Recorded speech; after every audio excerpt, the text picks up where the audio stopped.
बिस्मिल्लाहिर्रहमानिर्रहीम अस्सलाम वालेकुम। इस वीडियो में हम बात करेंगे federal board class 10th computer science के मॉडल पेपर में दिए गए एमसीक्यूज़ के ऊपर। जहाँ तक एमसीक्यूज़ की बात है तो टोटल इसमें मॉडल पेपर में हमारे पास 13 एमसीक्यूज़ हैं।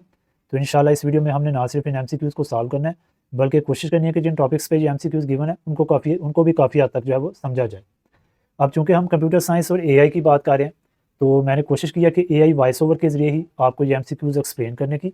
ठीक है, तो ये एक छोटी सी कोशिश और काविश है मेरी तरफ से। आपको अच्छी लगे बुरी लगे आप अपनी राय का इजहार खुल के कमेंट सेक्शन में कर सकते हैं और जहाँ पे कहीं पे कोई इंप्रूवमेंट का चांस है वो भी बता सकते हैं। ठीक है, तो आए हम चलते हैं पहले एमसीक्यू की तरफ, यानी कि एमसीक्यू नंबर 1। इस डॉक्यूमेंट में इस बात पर बहुत जोर दिया गया है कि विंडोज ऑपरेटिंग सिस्टम असल में एक सिस्टम सॉफ्टवेयर है। सही है। जबकि जो माइक्रोसॉफ्ट वर्ड या गूगल क्रोम जैसी चीजें हैं वो एप्लीकेशन सॉफ्टवेयर कहलाती हैं। अब एक आम इंसान के लिए तो ये सभी कंप्यूटर के प्रोग्राम्स हैं ना, इनमें ये बुनियादी फर्क क्यों रखा गया है?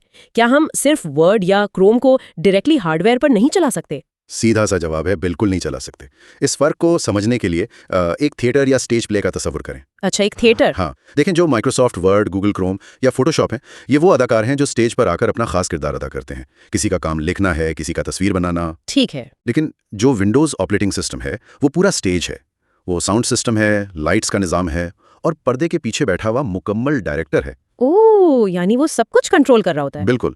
सिस्टम सॉफ्टवेयर जो है वो हार्डवेयर यानी कंप्यूटर के प्रोसेसर, मेमोरी और हार्ड ड्राइव को डायरेक्ट कंट्रोल करता है। अगर स्टेज ही नहीं होगा, लाइट्स ही नहीं होंगी तो अदाकार कहाँ परफॉर्म करेगा? अच्छा, तो ओएस असल में हार्डवेयर और उन एप्लीकेशंस के दरमियान एक मुतरजिम या ट्रांसलेटर का काम करता है। सही पकड़ा आपने। वो एप्लीकेशंस को बताता है कि भाई मेमोरी कहाँ से लेनी है और प्रोसेसर को कैसे इस्तेमाल करना है। ये डायरेक्टर वाली मिसाल वाकई बहुत वाज़ेह है और मेरे ख्याल में इस डायरेक्टर का सबसे मुश्किल काम वक्त और रिसोर्सेज को मैनेज करना होगा।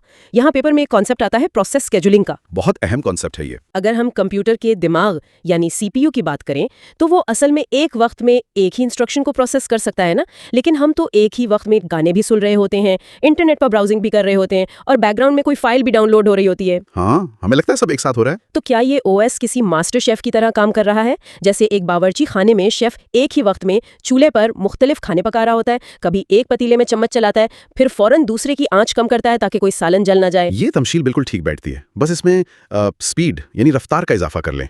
एक सीपीयू जो है वो 1 सेकंड में अरबों इंस्ट्रक्शंस प्रोसेस करता है। अरबों? बाप रे। हाँ, तो प्रोसेस शेड्यूलिंग के जरिए ऑपरेटिंग सिस्टम हर प्रोग्राम को मिलीसेकंड्स या माइक्रोसेकंड्स का वक्त देता है।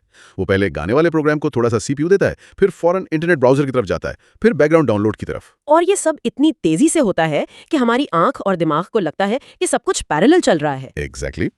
अगर ओएस ये शेड्यूलिंग सही से ना करे तो एक प्रोग्राम पूरे सीपीयू पर कब्जा कर लेगा और बाकी पूरा सिस्टम एकदम फ्रीज हो जाएगा, जिसे हम आम जुबान में कहते हैं ना कि कंप्यूटर हैंग हो गया। अच्छा, तो कंप्यूटर हैंग होने की असल वजह ये रिसोर्स की गलत तकसीम होती है, यानी हमारी मल्टीटास्किंग का पूरा इन्हिसार इस शेड्यूलिंग पर है।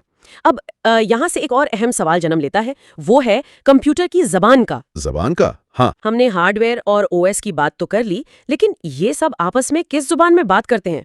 हमारे इस सोर्स मटेरियल में डेसिमल नंबर 25 को बाइनरी यानी 11001 में तब्दील करने का जिक्र है। जुबान और हुरूफ के बजाय ये दुनिया 1 और 0 पर क्यों चलती है? ये एक इंतहाई दिलचस्प बुनियादी हकीकत है। देखिए, कंप्यूटर कोई ज़हीन इंसान नहीं है। बुनियादी तौर पर ये सिर्फ बिजली के स्विचेस यानी ट्रांजिस्टर्स का एक बहुत बड़ा मजमुआ है। सिर्फ स्विचेस? हाँ, बस स्विचेस। और किसी भी स्विच की सिर्फ 2 हालतें हो सकती हैं। या तो उसमें से करंट गुजर रहा है यानी वो ऑन है, या नहीं गुजर रहा यानी ऑफ है। ठीक, ऑन और ऑफ। तो इस ऑन को हम 1 कहते हैं और ऑफ को 0। इसलिए कंप्यूटर के अंदर दुनिया की हर मालूमात को इन्हीं 2 हालतों में तब्दील करना पड़ता है। तो जब हम डेसिमल में 25 लिखते हैं तो कंप्यूटर उसे बाइनरी नंबर 11001 में तोड़ता है। बिल्कुल। इसका मतलब यह है कि प्रोसेसर के अंदर कुछ मखसूस स्विचेस आपस में ऑन, ऑन, ऑफ, ऑफ और ऑन की तरतीब में सेट हो जाते हैं। क्या बात है, यानी हर तस्वीर, हर वीडियो, हर लफ्ज जब हार्ड ड्राइव में महफूज होता है तो वो आखिरकार इन्हीं माइक्रो स्विचेस के ऑन ऑफ हालत पर ही मबनी होता है। जी हाँ, सब कुछ बस बिजली की मौजूदगी या गैर मौजूदगी है। ये तो ऐसी मशीन हो गई जो फिजिकल यानी मादी हालतों को पढ़ रही है। अब अगर ये मशीन सिर्फ करंट के ऑन या ऑफ होने पर चलती है तो ये तो कभी गलती नहीं कर सकती। 1 तो हमेशा 1 रहेगा और 0 हमेशा 0। फिर सॉफ्टवेयर में मसले क्यों आते हैं? यहाँ आता है सबसे बड़ा मसला। हाँ, क्योंकि हमारे मटेरियल्स में एरर्स की बात की गई है। खास तौर पर लॉजिकल एरर का जिक्र है। लिखा है कि अगर एक प्रोग्राम 3 नंबर्स का एवरेज निकालने के बजाय हमेशा 0 जवाब दे तो ये सिंटैक्स एरर नहीं बल्कि लॉजिकल एरर है। अगर मशीन परफेक्ट है तो ये गलती किसकी है? ये मसला सीधा इंसानी दिमाग की तरफ वापस आता है। देखें, सिंटैक्स एरर तो वो है जब आप कंप्यूटर की जबान के कवायद तोड़ें। जैसे कि अगर हम अंग्रेजी में लिखें द डॉग आर बार्किंग, तो ग्रामर गलत है। हाँ, आर तो नहीं आएगा। सही।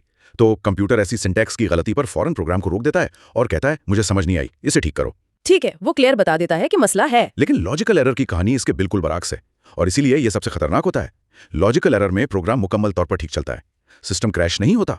अच्छा, तो फिर गलत क्या होता है? कंप्यूटर ठीक वही कर रहा होता है जो उसे बताया गया है, लेकिन जो फॉर्मूला इंसान ने लिखा था वही गलत था। मिसाल के तौर पर एवरेज निकालने के लिए नंबर्स को जमा करके तकसीम करना था, पर प्रोग्रामर ने तकसीम के बजाय ज़रब का निशान लगा दिया। ओह, यानी मल्टीप्लाई कर दिया। हाँ, तो अब कंप्यूटर खामोशी से कैलकुलेशंस करेगा और गलत जवाब दे देगा। सिस्टम क्रैश नहीं होगा, बस नतीजा तबाहकुन हो सकता है। बाप रे, अगर ये किसी बैंक का निजाम हो तो अकाउंट से करोड़ों रुपए गलत जगह जा सकते हैं और सिस्टम वार्निंग भी नहीं देगा। बिल्कुल, क्योंकि उसके हिसाब से तो वो आपका दिया हुआ हुक्म बजा ला रहा है। कंप्यूटर खामोशी से कैलकुलेशन करेगा, ये वाकई एक डराने वाली बात है। यानी मशीन की परफेक्शन तब तक ही मुफीद है जब तक इंसानी इंस्ट्रक्शन परफेक्ट है। एग्जैक्टली। चलिए अब मशीन के इस अंदरूनी तारीक दिमाग, जहां सिर्फ 1 और 0 का खामोश रक्स हो रहा है, उससे निकलकर बाहर की दुनिया में आते हैं। जब ये कंप्यूटर डेटा प्रोसेस कर लेता है तो उसे हम इंसानों को वापस भी तो दिखाना होता है ना। इंसान तो बाइनरी नहीं समझ सकते। नहीं, हमारा दिमाग ऐसे काम नहीं करता। यहाँ मटेरियल में जिक्र है कि शेप्स और पैटर्न्स को समझने के लिए नॉन वर्बल लॉजिकल रीजनिंग का इस्तेमाल होता है। ये मुझे थोड़ा नफ्सियाती पहलू लग रहा है कंप्यूटर साइंस के पेपर में। बिल्कुल है, क्योंकि डेटा का मकसद आखिरकार इंसान की समझ में आना है। इंसान सिर्फ लफ्ज़ों या हिंदसों से नहीं सोचता। हमारी आंखें और दिमाग लाखों साल के इर्तिका के बाद इस काबिल हुए हैं कि वो पैटर्न्स और तस्वीरों को फौरी तौर पर समझ सकते हैं। सही। डेटा को विजुअल शक्ल में देखकर हमारा दिमाग जो मानी निकालता है वही नॉन वर्बल रीजनिंग है। कंप्यूटर लाखों नंबर्स प्रोसेस करके हमें दे सकता है, लेकिन अगर हम उन नंबर्स में छुपा रुझान ना देख सकें तो उस प्रोसेसिंग का कोई फायदा नहीं। अच्छा, यहाँ मैं एक चीज पर थोड़ा पुशबैक करना चाहूंगी। जरूर। इसी तज्जिए में आगे चलकर ये बताया गया है कि नंबर्स की फ्रीक्वेंसी डिस्ट्रीब्यूशन को दिखाने के लिए हिस्टोग्राम जैसी विजुअल चार्ट्स बेहतरीन है, और साथ ये भी जोर दिया गया है कि ग्राफिक्स में क्लियर फॉन्ट्स और रेलेवेंट इमेजेस होने चाहिए। हाँ, ये रूल्स हैं डेटा विजुअलाइजेशन के। मेरी उलझन ये है कि क्या हम सिर्फ विजुअल अपील को ज्यादा अहमियत नहीं दे रहे? अगर मेरे पास क्लियर फिगर्स मौजूद हैं तो चार्ट बनाने का तकल्लुफ क्यों? मिसाल के तौर पर, अगर मैं किसी कारोबार का सालाना खर्चा देख रही हूं तो लंबी सी एक्सेल शीट पढ़ना मुझे फैक्ट्स तो दे ही देगी ना। हिस्टोग्राम की क्या बुनियादी जरूरत है? वो एक्सेल शीट आपको फैक्ट्स जरूर देगी, लेकिन वो दिमाग पर बहुत ज्यादा कॉग्निटिव लोड डाल देगी। Cognitive load? हाँ, इसका मतलब है कि आपके दिमाग को एक नतीजा निकालने के लिए कितनी मेहनत करनी पड़ रही है। अगर आप 10 साल का मौसमियाती तब्दीलियों का डेटा एक्सेल पर देखें, जिसमें रोजाना के दर्जा हरारत की हजारों लाइंस हों, तो क्या आप एक नजर में बता सकती हैं कि गर्मी किस साल सबसे ज्यादा थी? नहीं, बिल्कुल नहीं। उसके लिए तो मुझे हर लाइन पढ़नी पड़ेगी। लेकिन अगर वही डेटा एक हिस्टोग्राम या बार चार्ट में हो, जहां हर साल का बार अपनी ऊंचाई दिखा रहा हो, तो आप फ्रैक्शंस ऑफ अ सेकंड में समझ जाएंगी कि अच्छा, 2022 का बार सबसे लंबा है। ओ, यानी वो नॉन वर्बल रीजनिंग फौरन एक्टिव हो जाती है। एग्जैक्टली। और जहां तक क्लियर फॉन्ट्स और डिजाइन की बात है, अगर आप एक चार्ट बनाते हैं लेकिन फॉन्ट इतना छोटा है कि पढ़ाई ना जाए, या बैकग्राउंड में ऐसी तस्वीरें लगा दें जो डेटा से मैच ही नहीं करती, तो वो मकसद ही फौत हो जाता है। विजुअल्स का मकसद मैसेज को छुपाना नहीं, उसे फौरी तौर पर वाजे करना है। सही, यानी दिमाग की कुव्वत को नंबर्स जमा करने में जाया करने के बजाय डिसीजन मेकिंग पर लगाना मकसद है। बिल्कुल सही। लेकिन विजुअल्स के साथ एक बहुत बड़ा खतरा जुड़ा हुआ है, जिसका इस सोर्स मटेरियल में रिसर्च में बायस यानी तसव्वुफ के हवाले से जिक्र है। बताया गया है कि डेटा में बायस हमेशा गुमराहकुन नताइज की तरफ ले जाता है। ये काफी गहरी और फिक्रिया बात है एक टेक्निकल डॉक्यूमेंट के अंदर। ये किसी भी टेक्निकल डॉक्यूमेंट का सबसे अहम हिस्सा होता है, क्योंकि टेक्नोलॉजी खला में काम नहीं करती। डेटा खुद में कुछ नहीं होता, उसे हम इंसान जमा करते हैं। सही बात है। बायस या तसव्वुफ का मतलब यह है कि आपका जमाशुदा डाटा हकीकत का मुकम्मल अक्स नहीं पेश कर रहा। फर्ज करें आपने एक नया मेडिकल टेस्टिंग सॉफ्टवेयर बनाया और उसे ट्रेन करने के लिए जो सेहत का डाटा लिया वो सिर्फ एक खास अमीर इलाके के लोगों का था। अच्छा, तो उसमें गरीब या आम लोगों का डाटा शामिल ही नहीं? बिल्कुल। अब अगर आप उस डेटा की बुनियाद पर इस नतीजे पर पहुंचते हैं कि मुल्क की सेहत का मयार बेहतर हो गया है, तो आप गुमराहकुन नतीजा निकाल रहे हैं। अब आप उस गलत डाटा पर दुनिया का खूबसूरत तरीन हिस्टोग्राम बना लें, उसमें क्लियर फॉन्ट्स और रेलेवेंट इमेजेस डाल लें, वो चार्ट दिखने में बिल्कुल प्रोफेशनल लगेगा। लोग उस पर यकीन भी कर लेंगे। हाँ, लेकिन बुनियादी तौर पर वो एक झूठ होगा। बायस इसलिए खतरनाक है क्योंकि वो गलत इन्फॉर्मेशन को हकीकत का रूप देकर पेश करता है, और टेक्नोलॉजी उस झूठ को फैलाने की स्पीड को कई गुना बढ़ा देती है। ये वाकई डराने वाली बात है। कंप्यूटर साइंस में से गार्बेज इन गार्बेज आउट कहते हैं ना, जो कचरा अंदर डालोगे वही बाहर आएगा, चाहे वो कचरा कितनी ही खूबसूरत पैकिंग में क्यों ना हो। सही लफ्ज इस्तेमाल किया आपने। अच्छा, अब इस गुफ्तगू को थोड़ा आगे या यूं कहें कि मुस्तकबिल की तरफ लेकर चलते हैं। हमने हार्डवेयर, जबान, डेटा और तस्वीर कशी की बात की, लेकिन आज का डेटा सिर्फ हमारे लोकल हार्ड ड्राइव्स तक महदूद नहीं है। बिल्कुल नहीं। हम आर्टिफिशियल इंटेलिजेंस और क्लाउड कंप्यूटिंग के दौर में जी रहे हैं। सोर्स मटेरियल में एक सवाल है आर्टिफिशियल इंटेलिजेंस के सीखने के अमल के बारे में। जिक्र है कि अनसुपरवाइज्ड लर्निंग क्या होती है, जिसका मतलब बताया गया है कि बगैर लेबल शुदा डेटा यानी अनलेबल्ड डेटा के जरिए मशीन का खुद को ट्रेन करना, ये पहले के मुकाबले में कैसे मुख्तलिफ है? ये कंप्यूटर की तारीख का सबसे बड़ा इनकलाब है। देखिए, गुज़िश्ता दहाइयों में हम मशीन्स को सिखाते थे जिसे सुपरवाइज्ड लर्निंग कहते हैं। हम कंप्यूटर को हज़ारों तस्वीरें दिखाते थे और साथ लेबल लगाते थे कि ये बिल्ली है, ये कुत्ता है। फिर कंप्यूटर सीखता था। यानी हम खुद उसे उंगली पकड़कर सिखाते थे। हाँ, लेकिन अनसुपरवाइज्ड लर्निंग इससे बिल्कुल अलग दुनिया है। इसमें हम कंप्यूटर को करोड़ों तस्वीरें या लाखों दस्तावेजात दे देते हैं, पर किसी पर कोई लेबल नहीं लगाते। हम बस कंप्यूटर से कहते हैं कि इस कच्चे डाटा के अंदर खुद जाके देखो और इसमें छुपी हुई तरतीब, पैटर्न्स और आपस के ताल्लुक को ढूंढ निकालो।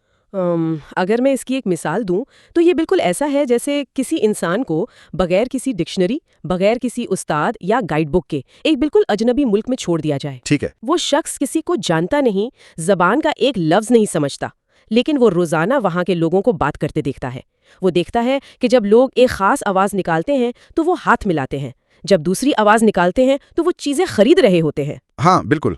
तो वक्त के साथ साथ उस शख्स का दिमाग खुद ब खुद उन आवाजों और हरकतों के दरमियान कनेक्शंस बना लेता है और वो बिना ग्रामर पढ़े उस जबान के उसूल समझ जाता है। क्या मशीन भी ऐसा ही कुछ कर रही है? ये बहुत ही उम्दा मिसाल है और एआई ठीक यही कर रही है। वो उस अनदेखे डेटा में खुद ही क्लस्टर्स बनाती है, ऐसे रुझानात निकाल कर लाती है जो शायद इंसानी आंख और दिमाग ढूंढने में सदियां लगा दें। हैरत अंगेज। और सबसे दिलचस्प बात यह है कि इस काम के लिए इंतहाई ताकतवर कंप्यूटर्स की जरूरत होती है। एक आम लैपटॉप या कंप्यूटर उस सतह पर डेटा प्रोसेस नहीं कर सकता, और वहीं पर क्लाउड कंप्यूटिंग का किरदार शुरू होता है। इस मटेरियल में एक मॉडल का जिक्र है जिसे IaaS यानी इंफ्रास्ट्रक्चर एज अ सर्विस कहा जाता है। हाँ, IaaS ये इंटरनेट के जरिए वर्चुअल कंप्यूटिंग रिसोर्सेज फराहम करने का मॉडल है।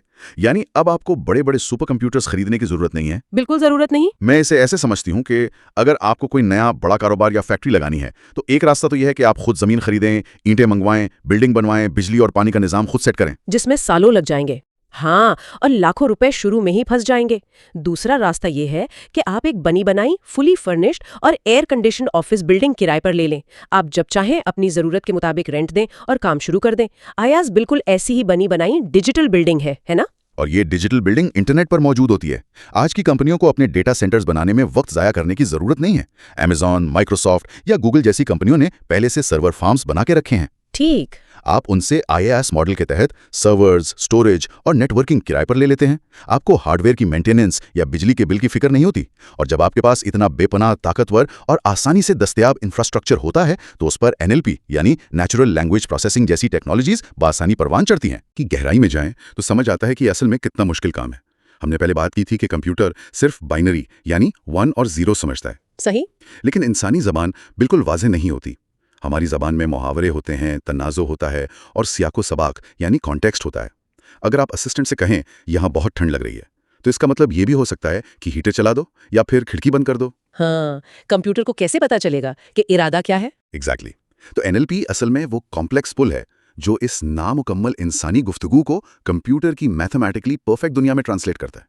इसके बगैर हम मशीन से सिर्फ कोडिंग के जरिए ही बात कर सकते थे। इस सारी गुफ्तगू से एक बात वाज़ेह हो रही है कि हमारी पूरी जिंदगी, हमारे बैंक अकाउंट्स, हमारी जुबान, हमारी मालूमात, सब कुछ आहिस्ता आहिस्ता इन वर्चुअल क्लाउड्स, IaaS सर्वर्स और AI के पास जा रहा है। बहुत तेजी से जा रहा है। अगर ये सब कुछ उन मशीन्स में है जो किसी दूसरे मुल्क में रखे सर्वर्स पर चलती हैं, तो अगर वहां कुछ मसला हो जाए तो क्या होगा? वहीं पर सोर्स मटेरियल डेटा बैकअप की अहमियत समझ आता है कि डेटा बैकअप का बुनियादी मकसद खोए हुए डेटा को वापस हासिल करना है। और इस डिजिटल दौर में बैकअप किसी लग्जरी का नाम नहीं रहा, ये आपकी आखिरी उम्मीद होती है। जैसा कि हमने शुरू में लॉजिकल एरर्स की बात की थी, या फर्ज करें कोई साइबर अटैक हो जाए या ISS सर्वर फार्म में आग लग जाए, कुछ भी हो सकता है। हाँ, तो अगर आपका ओरिजिनल डेटा मिटा दिया जाता है तो आपकी डिजिटल हस्ती ही खत्म हो जाती है। एक वक्त था जब लोग कागज के डॉक्यूमेंट्स की फोटो स्टैट्स रखते थे।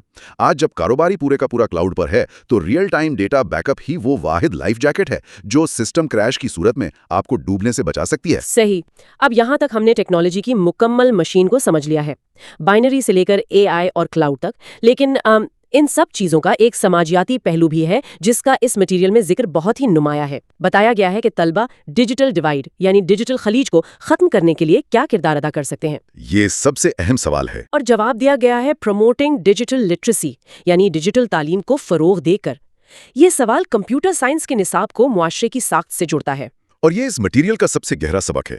देखें, डिजिटल डिवाइड का मतलब है वो बहुत बड़ा फर्क जो उन लोगों के दरमियान पैदा हो रहा है जिनकी इस ताकतवर टेक्नोलॉजी तक रसाई है, और वो लोग जो अभी तक बेसिक इंटरनेट को भी नहीं समझते। जो अफसोस के हमारे यहाँ बहुत आम है। जी, जो लोग इन टेक्नोलॉजीज को चलाना जानते हैं वो मुस्तकबिल में हर फील्ड में तरक्की करेंगे, उनका कंट्रोल होगा, और जो इससे दूर हैं वो सिर्फ मुआशी तौर पर पीछे नहीं रहेंगे बल्कि वो नए मुआशरे में जिंदा रहने के काबिल ही नहीं रहेंगे। तो तलबा पर यह जिम्मेदारी डाली गई है। बिल्कुल, तलबा पर यह जिम्मेदारी डाली गई है कि वो सिर्फ अपने लिए ना सीखें बल्कि अपने इर्द गिर्द के लोगों को डिजिटली लिटरेट बनाएं, वरना सोसाइटी सीधा दो हिस्सों में तकसीम हो जाएगी।